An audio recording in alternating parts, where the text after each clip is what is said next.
Class 10 के सभी छात्रों का एक बार फिर स्वागत गणित दर्पण चैनल पे। क्लास 10 से हमने पहला पार्ट पूरी तरह से पढ़ लिया था और दूसरे पार्ट में से जो 2.3 प्रश्न वाली है उसका पहला प्रश्न है वो हमने कर लिया है। आज देखेंगे दूसरा प्रश्न। दूसरा प्रश्न आपके दे रखा है कि पहले बहुपद से दूसरे बहुपद को भाग करके जांच कीजिए कि क्या प्रथम बहुपद द्वितीय बहुपद का एक गुणनखंड है। ये प्रश्न सेम टू सेम पहले प्रश्न जैसा है, उसके अंदर कुछ नहीं है, वैसा का वैसा। अगर पहला प्रश्न आपने ध्यानपूर्वक समझा है तो ये प्रश्न आपको मजाक लगेगा, क्योंकि इसके अंदर सिर्फ आपको शेषफल है वो शून्य मिलेगा। अगर शेषफल शून्य मिलता है तो आपको कहना है कि प्रथम बहुपद द्वितीय बहुपद का एक गुणनखंड है। तो यहाँ पर भी वही प्रोसेस करेंगे, एक बहुपद का दूसरे बहुपद के अंदर भाग देंगे। तो यहाँ पे देखिए, वहां पे हमने px और gx के रूप में बहुपद लिया था। यहाँ पे ये बहुपद दे रखा है टी स्क्वायर माइनस 3 और दूसरा बहुपद दे रखा है 2t4 plus 3t3 minus 2t2 minus 9t minus 12, यानी T square minus 3 2t4 plus 3t³ minus 2t square minus 9t minus 12। ये आपके पूरा दो बहुपद है। इस पूरे बहुपद का यानी टी स्क्वायर माइनस 3 का भाग देना है आपको किसके अंदर, ये पूरा बहुपद है इसमें, यानी प्रथम बहुपद का द्वितीय बहुपद के अंदर आपको देना है भाग। ठीक है, तो यहाँ पे मैं लेता हूं पहला प्रश्न। जिसने पहला प्रश्न समझा है उसको बहुत जल्दी समझ में आने वाला है, और यदि वो वीडियो आपने नहीं देखा है तो उसको जरूर देख लेना, जिससे ये समझने में आपको आसानी रहेगी। तो लेता हूं मैं यहाँ फर्स्ट, सीधा मैं भाग के रूप में लिख लेता हूं। पहला जो बहुपद है उसको लिख लेते हैं ऐसे टी स्क्वायर माइनस 3।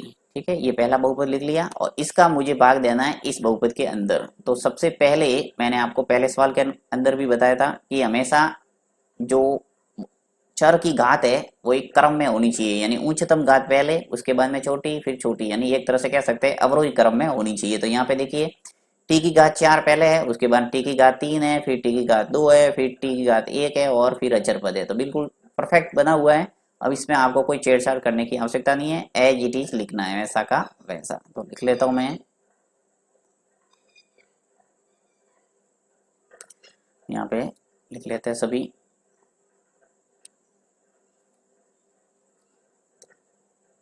दो टी की घात 4, ठीक है, फिर प्लस 3 टी की घात 3, फिर माइनस 2 टी की घात 2, माइनस 9 टी और माइनस 12। ये पूरा बहुपद हो गया। इस प्रथम बहुपद का इस द्वितीय बहुपद के अंदर हमें भाग देना है। तो भाग देने के लिए जैसा कि पहले सवाल में किया था वैसा का वैसा हम सबसे पहले यहाँ लिख लेते हैं प्रथम पद। सबसे पहला पद निकालते हैं भागफल का। तो उसके लिए क्या होता था कि जो भाज्य है यानी इसके अंदर मुझे भाग देना है इस भाजक का। तो भाज्य का जो प्रथम पद है उसमें भाजक के प्रथम पद का भाग देना है। तो देखिए यहाँ पे भाज्य का प्रथम पद क्या है, 2 की घात 4। तो यहाँ मैं लिख लेता हूं 2 की घात 4 बट्टा नीचे लिखूंगा की घात 2, क्योंकि ये भाजक है। इसका पहला जो बहुपद है, बहुपद का इस पहला पद क्या है यहाँ पे टी स्क्वायर, का यहाँ लिखूंगा मैं टी स्क्वायर, राइट। ऊपर 2 की घात 4 है, नीचे टी स्क्वायर है, तो 2 है वो कट जाएगा, तो आ जाएगा हमारे पास 2 की घात 2। एक्चुअल में ये घातांक नियम से कटता है, वो मैंने आपको अच्छे ढंग से समझा दिया था पहले प्रश्न के अंदर। अब 2 टी स्क्वायर आया, उसको जस्ट आपको ऊपर लिखना है यहाँ पे। ये भागफल का आपके प्रथम पद हो गया, तो यहाँ लिख लेता हूं मैं 2 टी स्क्वायर। ठीक है, 2 टी स्क्वायर हो गया। अब ये जो 2 टी स्क्वायर आया इसका आपको गुणा करना है इस पूरे भाजक से। भाजक क्या है मेरे पास, टी स्क्वायर माइनस 3। ठीक है, ये जो टी स्क्वायर माइनस 3 है इससे मैं गुणा कर दूंगा किसका, 2 टी स्क्वायर से। तो क्या रिजल्ट आया है देखिए, 2 टी स्क्वायर का गुणा करेंगे टी स्क्वायर से तो क्या आ जाएगा मेरे पास 2 की घात 4, फिर माइनस है बीच में तो माइनस आ जाएगा, और ये घातांक नियम से कट जुड़ता है, देखिए आधार समान है तो घातें जुड़ेगी, टी और टी का गुणा होगा, तो घात है यहाँ पे 2, यहाँ पर भी घात 2 है, तो 2 और 2 जुड़ के मेरे पास आ गए 4। ठीक है, घातांक नियम भी इसके अंदर आपको आना चाहिए, तभी ये प्रश्न है वो आपको समझ में आएगा। तो यहाँ पे 2t² का गुणा 3 से होगा तो आ जाएगा मेरे पास 2 का गुणा 3 से हो गया तो 6 और t² ऐसा का ऐसा। ठीक है, ये जो भी आ रहा है इसको किसके नीचे लिखना है, भाज्य के नीचे। तो लिख लेते हैं भाज्य के नीचे, या मैं लिख लेता हूं 2t⁴ है तो 2t⁴ के नीचे ऐसा कैसा ये आ जाएगा। मैंने आपको स्पष्ट बोला था कि जो पद है उसके नीचे लिखना है, जैसे कि 2t⁴ है तो 2t⁴ वाला पद है वो इसके नीचे आएगा 2t⁴। अब यहाँ पे -6t² है, यानी t⁴ वाला पद है, और ये है जो पद है वो t⁴ वाला है, तो इसके नीचे जो जगह है वो छोड़ना है आपको, रिक्त स्थान रखेंगे। सीधा मैं लिखूंगा -6t² किसके नीचे, -2t² के नीचे, तो यहाँ आ जाएगा -6t²। ठीक है, ये दोनों पद है वो लिख दिए मैंने संबंधित पद के नीचे। अब मैं यहाँ लाइन खींचता हूँ और लाइन खींच के आपको घटाना है, बाद में करते हैं वैसे ही करना है, तो घटा देता हूँ यहाँ पे। देखिए यहाँ पे ये जो 2t⁴ है तो प्लस का हो जाएगा माइनस, और ये माइनस का क्या हो जाएगा प्लस, तो विपरीत चिन्ह है और समान पद है तो कटेंगे, तो यहाँ मैं काट देता हूँ 2t⁴ और 2t⁴ है, एक प्लस का एक माइनस का, उड़ा दो इसको। अब क्रम से ही लिखना है आपको, उसके बाद में नेक्स्ट पद कौन सा आता है 3t⁴, तो इसको नीचे लिखेंगे पहले, इसको सरल नहीं करना है, पहले इसको लिखेंगे, तो यहाँ मैं लिख देता हूँ 3t⁴। ठीक है, ये जो प्लस है इसलिए प्लस वाला ऐसा कैसा लिख दिया, माइनस होता तो उतर जाता माइनस भी साथ में। ठीक है, अब देखिए -2t² है और ये प्लस का 6t² है, तो एक माइनस का है एक प्लस का है, तो घटेगा, विपरीत चिन्ह है तो हमेशा घटता है, तो 6 में से 2 गए तो क्या बचा 4, और बड़ी संख्या के आगे प्लस है इसलिए प्लस आ जाएगा 4t² आ गया, राइट। 6t² में से 2t² गया तो क्या बचा 4t²। अब जो दो पद है वो ऐसे कैसे आ जाएंगे, क्योंकि इसके नीचे कुछ नहीं है, तो 9t माइनस आ गया 12। ये पहली स्टेप हमने पूरी कंप्लीट कर दी। नेक्स्ट, जब तक यहाँ t² है और जब तक शेष में आपके t से कम घात वाला नहीं आएगा तब तक प्रोसेसिंग स्टार्ट रहेगी। तो यहाँ पे लेंगे हम द्वितीय पद,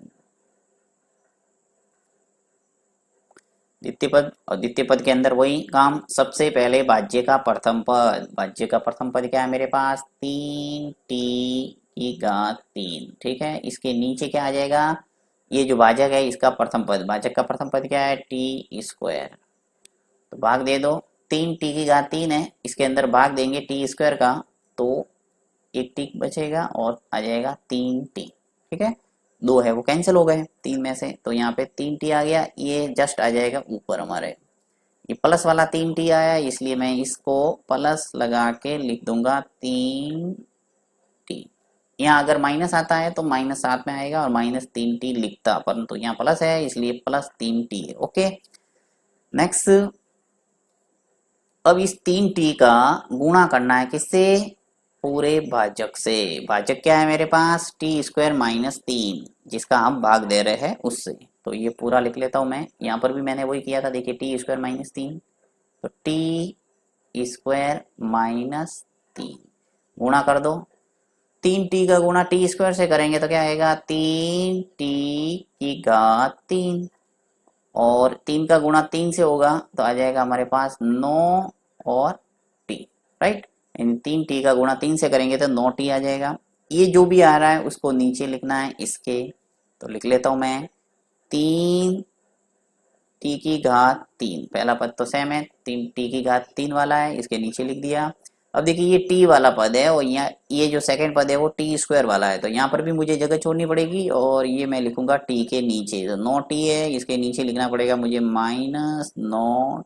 ठीक है, देखिए ये माइनस है इसलिए माइनस आ गया यहाँ पे। अब मैं वापस वही घटा देता हूँ, लाइन खींच के घटाना है आपको, सिंबल है वो चेंज कर दो, 3t की घात 3 है, ये माइनस का क्या हो जाएगा प्लस, ये माइनस का हो जाएगा प्लस, विपरीत चिन्ह है तो काट दो इसको, ये कैंसिल हो गए। अब यहाँ पे 4t स्क्वायर है तो 4t स्क्वायर आ जाएगा नीचे, 4t स्क्वायर। यहाँ पे देखिए एक माइनस का 90 है, एक प्लस का 90 है, तो विपरीत चिन्ह है तो कटता है, इसलिए इसको उड़ाना पड़ेगा, यानी कैंसिल हो गए। पीछे बचे हमारे माइनस के 12, तो लिख लेता हूँ मैं -12। अभी तक भाग है वो जाएगा क्योंकि t की घात 2 है, यहाँ t की घात 2 दिख रहा है, इसलिए भाग देना पड़ेगा वापस। तो मैं भाग देता हूँ और तृतीय पद निकालता हूँ।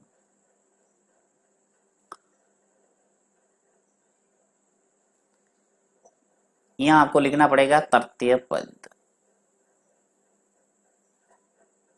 ये भागफल के पद निकाल रहे हैं तृतीय पद, और तृतीय पद निकालने के लिए वही काम, भाज्य के प्रथम पद में भाजक के प्रथम पद का भाग।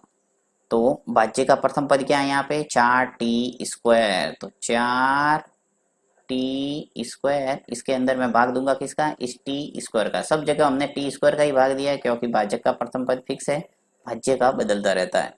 तो t स्क्वायर से t स्क्वायर कैंसिल हो जाएगा और यहाँ बच गया हमारे पास 4, तो 4 आ जाएगा हमारे भागफल का तीसरा पद। तो यहाँ लिख लेता हूँ मैं प्लस का 4, ठीक है, ये प्लस के 4 आ गए। अब ये जो 4 है इसका गुणा मुझे किससे करना है, भाजक से, तो 4 का गुणा कर देता हूँ इस पूरे भाजक से, टी स्क्वायर -3 से, तो टी स्क्वायर -3 गुणा कर दो, 4t स्क्वायर का गुणा कर देंगे, 4t स्क्वायर आ जाएगा, 4 का गुणा 3 से करेंगे तो -12 आ जाएंगे। ये जो भी आया है इसको इसके नीचे लिख देंगे, तो यहाँ पे लिख देता हूँ 4t स्क्वायर और -12। अब इसको घटाना पड़ेगा तो लाइन खींच के घटा देते हैं, सिंबल है वो चेंज करना पड़ेगा, ये प्लस है तो माइनस कर दो, माइनस है तो प्लस कर दो। अब देखिए विपरीत चिन्ह है और समान पद है तो कटेगा, 4t स्क्वायर और माइनस का 4t स्क्वायर कैंसिल हो जाएगा, तो इसको कैंसिल कर दो, ये कैंसिल हो गया, और -12 और प्लस के 12 ये भी कैंसिल हो जाएगा, यानी शेषफल हमारे आ गया 0।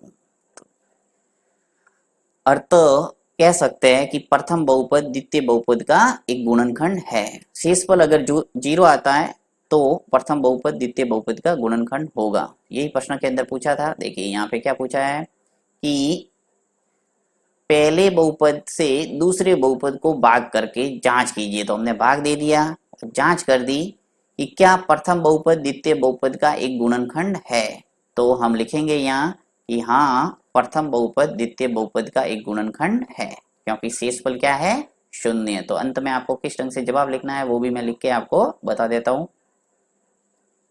लिख लेते हैं, यहाँ लिखेंगे चूंकि शेषफल क्या है 0 है, क्योंकि शेषफल 0 है, अतः प्रथम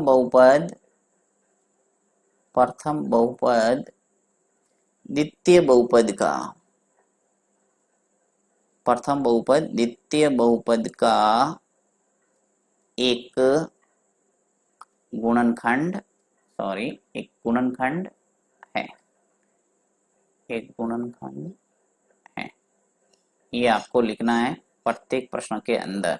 यदि शेषफल 0 आता है तो आपको लिखना है कि गुणनखंड है, अगर शेषफल 0 नहीं आके कोई दूसरी संख्या आती है तो आपको लिखना है कि चूंकि यहाँ शेषफल 0 नहीं है अतः प्रथम बहुपद द्वितीय बहुपद का एक गुणनखंड नहीं है। बस इस ढंग से आपको जवाब लिखना है। तो इस प्रश्न के अंदर आपके जो भी आपको समझ में नहीं आए आप कमेंट बॉक्स में लिख सकते हैं, नेक्स्ट वीडियो के अंदर मैं आपको पूरी तरह से बता दूंगा। थैंक्स।